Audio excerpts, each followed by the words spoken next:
ini, dan maka menunggu waktu yang pas, waktu luang, waktu kosong yang sekiranya tidak berhalangan dengan keperluan, langsung saya bersama teman menjumpai si pemilik tombak ini ya.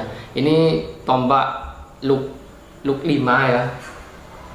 Besinya agak keputih-putihan, memang bisa teman-teman perhatikan karakteristik kualitas besinya. Dan gak hanya itu yang menjadi sisi kecantikannya juga, yang mana tantingan pada bilah tombak ini sangat ringan ya teman-teman. Oke, dan gak hanya itu, kalau kita membahas mengenai dapurnya, ini merupakan jenis dapur tombak panggang lele ya, panggang lele.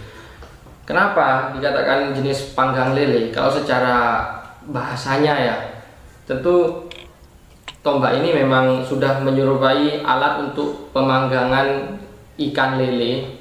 Jadi gak heran kalau tombak ini dinamakan tombak panggang lele. Teman-teman, sebuah pusaka yang terbuat dari tosan aji atau besi aji seperti halnya bahan keris, namun berupa sebuah tombak, yaitu tombak pusaka panggang lele ini ya.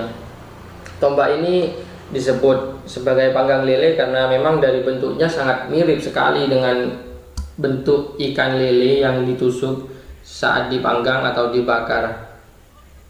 Tombak di zaman dahulu sebenarnya digunakan oleh para senopati dan juga prajurit ke medan laga, namun bukan sebagai senjata utama ya, melainkan sebagai simbol kekuatan atau kewibawaan. Senjata utama para prajurit adalah keris dan juga pedang, sehingga simbol tombak lebih sebagai ageman atau penguat spiritual lah, begitu ya.